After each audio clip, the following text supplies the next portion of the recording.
My husband's bond with his sister borders on obsession, a so-called sister complex.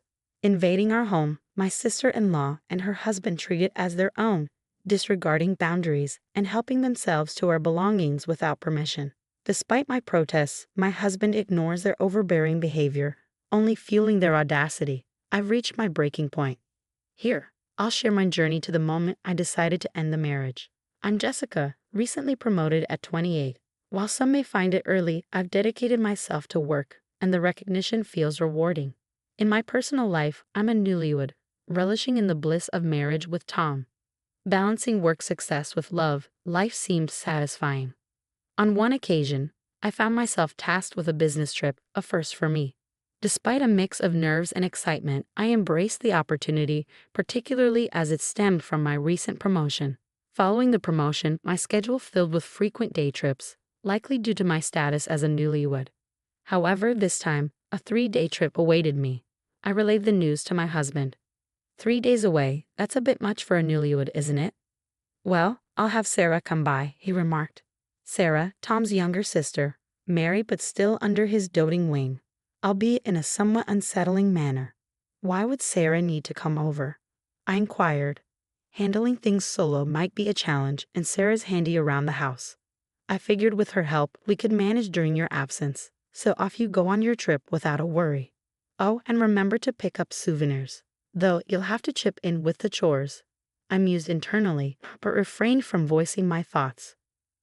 Personally, I dreaded the idea of Sarah's presence in our home. She lacked basic etiquette, often treating our space as her own even after marriage. Her unannounced visits left me scrambling to accommodate her whims. However, it became apparent that Sarah had been in frequent communication with Tom. Then, unexpectedly, Sarah and her husband arrived at our doorstep without warning. I had hoped that Sarah's husband might bring some sense to the situation, but my hopes were dashed. Both of them seemed entirely self-centered. Hey, are you cooking dinner? I'm famished. Oh, and make sure you iron my shirt, he demanded. To make matters worse, Tom appeared to harbor some resentment towards Sarah's husband, likely stemming from his marriage to Tom's cherished sister. Adding to the complexity, Sarah's husband had a gambling addiction, spending weekdays and weekends glued to local casinos. What's this? You're here too? I didn't invite you. Seems like you're not too thrilled to see me, huh? Well, I couldn't care less. I'm just here for the free meal, he retorted, oblivious to my presence. Their utter disregard for others was glaring. To compound matters, it seemed Tom allowed Sarah entry into our home even in my absence. Upon returning, I find her lounging about as if it were her own abode, casually remarking, "Hey Jessica, I'm hungry," as though a routine. Despite my visible frustration, Sarah would help herself to my possessions without permission. She'd freely use my cosmetics, then casually declare, "Hey sis, this one's empty. Could you buy me a new one?" Why do you feel entitled to use my belongings and expect me to foot the bill? I wanted to snap, but when I voiced my grievances to Tom, he dismissed them with a smile, saying, "She's just excited to have a sister and wants to share things with you. Aren't you glad to have a sister too?" His lack of understanding was baffling, and he refused to take my concerns seriously. As Sarah's impending visit looms over my upcoming business trip, I can't shake off the worry of what she might do in my absence. I attempt to reason with Tom, suggesting, "Sarah, considering you're married too, surely you have your own responsibilities at home. Can you manage without being here for 3 days? I'll arrange meals for those days." But Tom brushes off my concerns, insisting, "No need to worry. She's looking forward to it. Her husband's always off gambling, leaving her alone. Are you feeling envious? We're very close siblings, we support each other. Just focus on your trip." Inside, I'm screaming. It's not jealousy. I just don't want Sarah here, but outwardly all I manage is a feeble, "Is that so?" Resigned, I embark on my business trip. The fear of what might unfold in my absence gnaws at me. I dread returning to a house overtaken by Sarah's presence. As I step back into the chaos after 3 days filled with apprehension, I find Sarah lounging about, having neglected her promised duties. The house is in disarray and essentials are depleted. "Welcome back. Thanks for everything. You can head home now," I assert, attempting to maintain politeness with a hint of firmness. But Sarah's response catches me off guard. "What? I'm staying. We're having my favorite dinner tonight. Confused, I inquire, what do you mean? She casually informs me, oh, Sarah, and I decided on sushi tonight. My husband, seeming unusually cheerful, adds, we always decide together on dinner when you return from trips. It dawns on me then that Tom hasn't reached out to me at all during my absence. I attempt to have a private conversation with Tom, seeking understanding and peace after returning exhausted from my business trip. Hey, I've just gotten back and I'm really drained. I just want some quiet time to unwind without worrying about anyone else. You get that right? I express, hoping for empathy, but he casually dismisses my concerns. It's no big deal, right? You and Sarah are practically sisters. His nonchalant response stirs a wave of irritation within me. Apparently, Sarah had been staying over the entire time I was away. Yet the state of the house remained unchanged, leaving me puzzled about how she spent her time. Upon entering my room, I noticed the telltale signs of my belongings being disturbed, cosmetics and accessories missing.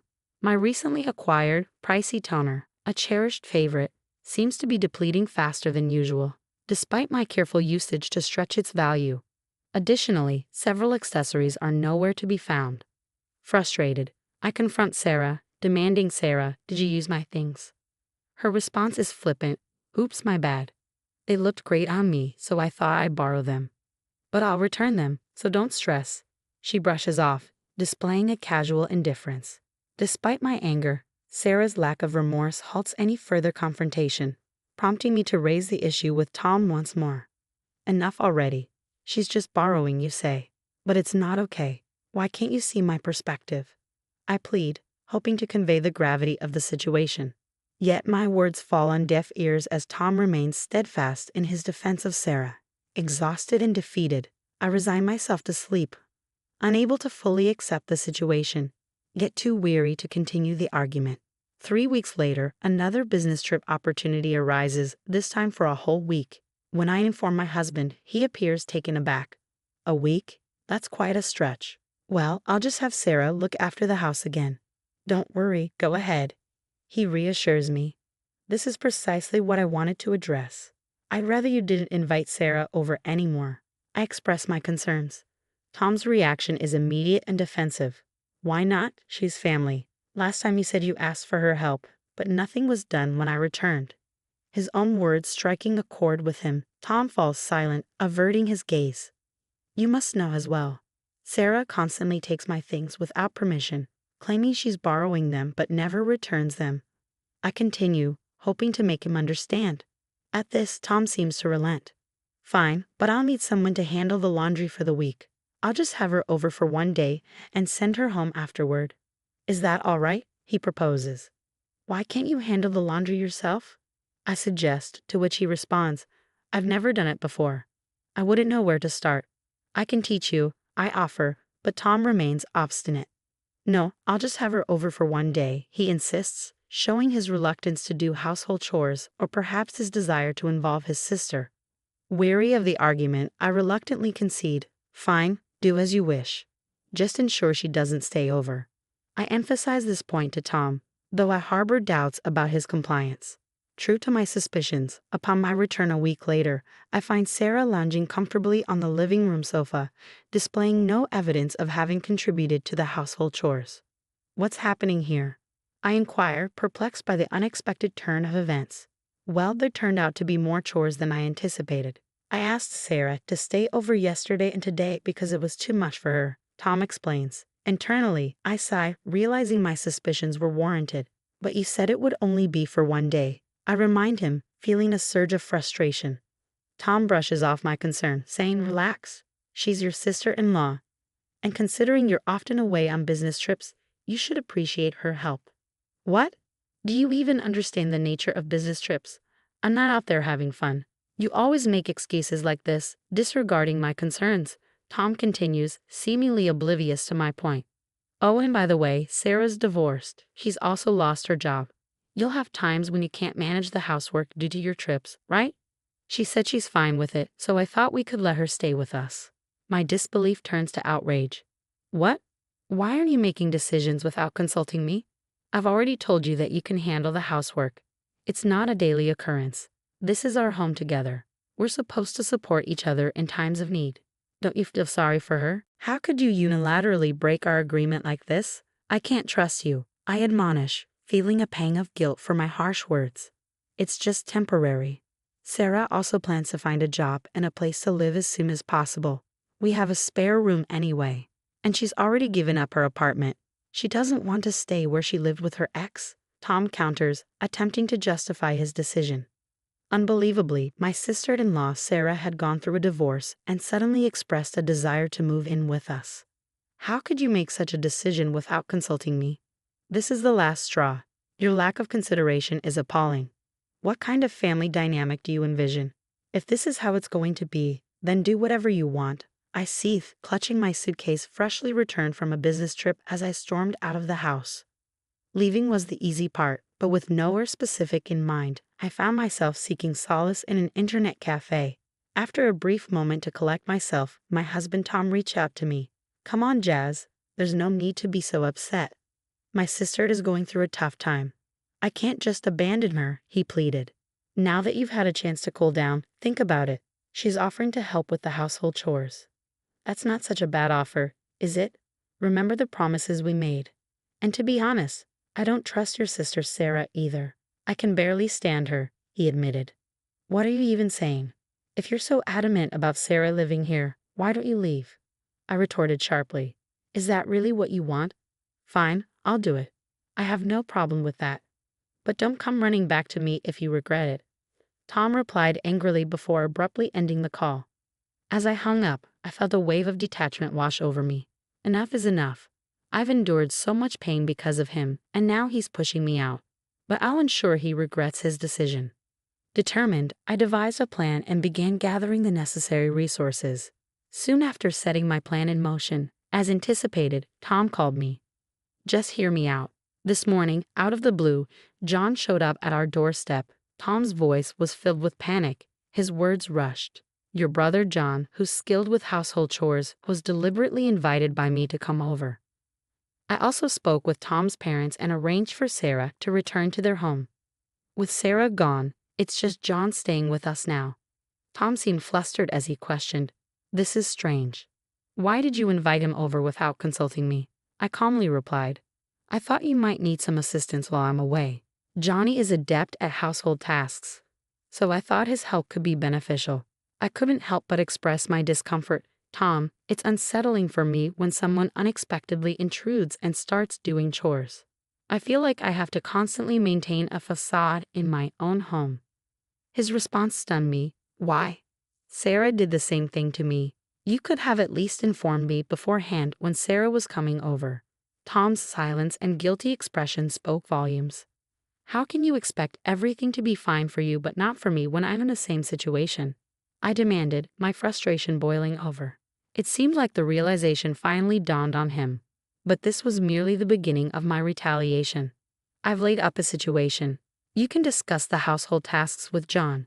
Goodbye. I swiftly ended the call before Tom could reply.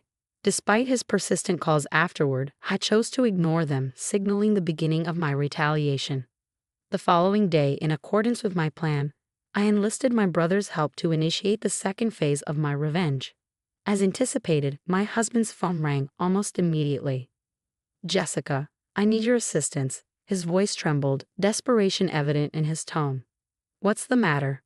Has something happened? I feigned innocence, awaiting his response. What hasn't happened? Your brother is using my belongings without permission. From my suits to my bags, even the new accessories I just purchased. I haven't even had the chance to use them yet, he lamented. Well, didn't you deem it acceptable for your sister to do the same? Remember when I expressed my concerns, you retorted, She's your sister. Let her borrow it. Don't be so tight-fisted. Your selfishness truly astounds me, I countered, leaving him speechless. Furthermore, I've informed your parents about this. I imagine your sister is receiving an earful from them as we speak. With that, he fell silent, unable to offer a rebuttal. Well, she's getting what she deserves, I remarked, finding solace in the fact that my in-laws were rational. You involved my parents in this? How could you? My husband's voice was laced with disbelief. You never listened to me, I countered, unapologetic for my actions. He was clearly flustered, never expecting me to go as far as involving his own parents. I even asked them to refrain from contacting you for a while, and they agreed, I added, revealing another layer of my plan. Hours later, I returned home accompanied by my in-laws and sister-in-law. Upon entering, my husband wasted no time in directing his frustration toward me. You're finally back. It's been difficult because of you, he complained, showing no remorse for his previous actions. Ignoring his accusations, I ushered everyone into the living room and presented them with a video. As my husband and sister-in-law watched in stunned silence, I explained, this video reveals everything. Their expressions shifted from confusion to shock as they witnessed their own actions caught on camera. It was clear that my secret installation of a hidden camera before my business trip had paid off. The footage exposed my sister-in-law rummaging through my belongings and taking them without my consent. I'm sorry, but I didn't trust the two of you, so I recorded this before my business trip, I explained calmly as I watched the reactions unfold. My father-in-law erupted in anger upon seeing the video. What have you done? Is this a regular occurrence? This is illegal. His words were sharp with fury. Even my mother-in-law, her face flushed with anger and on the verge of tears, couldn't contain her outrage. As the rage simmered, I knew it was time to end my revenge. Without hesitation, I thrust the divorce papers at my husband. Wait a minute. Are you seriously ending our marriage over this? Is this some kind of joke? He protested incredulously. Do you think this is a joke? Do you understand how much distress this little thing, as you call it, has caused me? You never listen when I try to discuss it, always prioritizing Sarah. Moreover, she never returned the items she took from me without permission. It's akin to theft. I could even pursue legal action against her. Now hurry up and sign, I demanded firmly, my patience wearing thin. He trembled as he took the pen, my in-laws observing the scene in silence. Eventually, he signed, seeming to resign himself to the inevitable outcome. Once the divorce papers were in my possession, I wasted no time in packing my belongings. Witnessing my preparations, my husband attempted to intervene. Hold on, Jessica. If you leave, I won't be able to afford the rent for this place, he pleaded, desperation evident in his voice. It was true that the apartment we currently resided in was conveniently located and came with a hefty price tag. Relying solely on his salary, he couldn't possibly manage the expenses alone. Despite the pitiful expressions on my in-laws' faces as they observed their son, I remained resolute. I don't care anymore. You're a stranger to me now. Why don't you figure it out yourself? After all, you have your beloved sister. The two of you can find a place within your budget, I retorted coldly. With those words, I left the house and headed straight to submit the divorce papers. I secured an apartment near my workplace, eager to start afresh. In the days that followed, my ex-husband bombarded me with calls and emails. But I found them to be nothing but a nuisance, so I blocked all communication. I had no interest in his whereabouts or activities. Liberated from the burden of stress, I relished in the newfound freedom of my single life.